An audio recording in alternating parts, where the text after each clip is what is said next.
particularly, we're seeing a very large increase in the demand for our family emergency shelter. We have seen the numbers of families calling triple over the course of the pandemic. We're seeing more and more families being evicted and or losing their homes at this time. Lockers as well.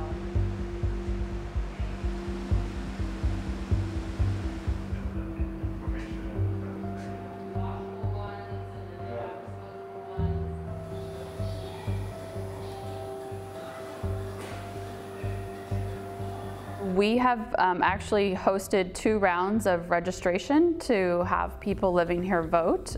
So we've had different organizations from the community come in and assist them in registering to vote. We haven't really seen a large number of people be that interested. Cameras and his buttons to push to let people in.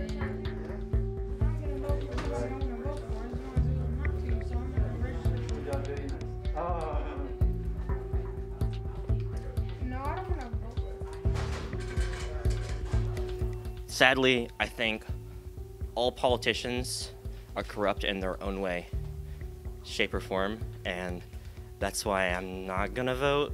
I don't know. It's just, yeah, I understand we have to vote and it's like for the future or whatever, but I don't know. I mean, I'm homeless as shit. I'm trying to actually deal with my own issues. In my situation, I just choose not to vote. Other people, I don't know about them, but in my situation, if people that are in my shoe right now, I think that they would think the same thing, that they don't want to vote for anybody, stuff like that.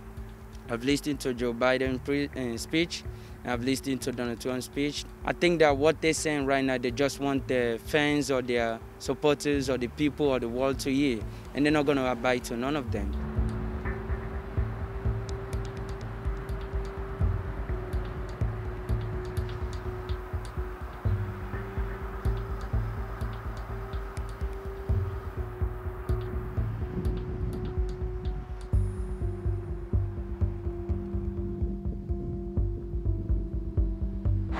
It's been devastating, to be honest with you. There's no other way of putting it. Thousands of people have been living on the streets since before COVID-19 hit. And now, tens of thousands more are out of work, behind on rent, in debt, living in precarious situations.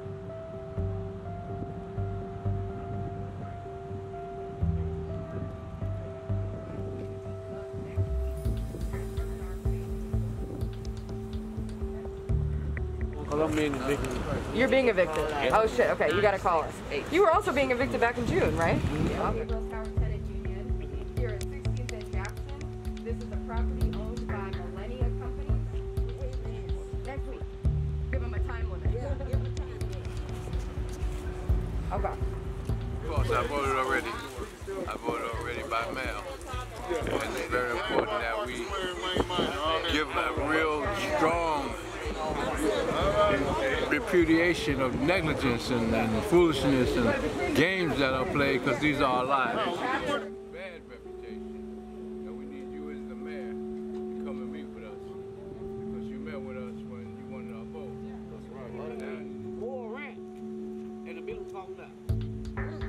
I think my concern is that the folks that I've been in conversation with all summer, and really since March when the pandemic hit, for them, voting is the last thing on their mind because they don't have a job. They've been forced out of their home. They're trying to live on the streets or make enough money to pay for a hotel or a motel, or they're sleeping in their car. The last thing they're thinking about is voting. I think we have to recognize that voting is not accessible, it's not easy, it's not the choice of a lot of people in this country, and all of those say more about the system than they do about those individuals.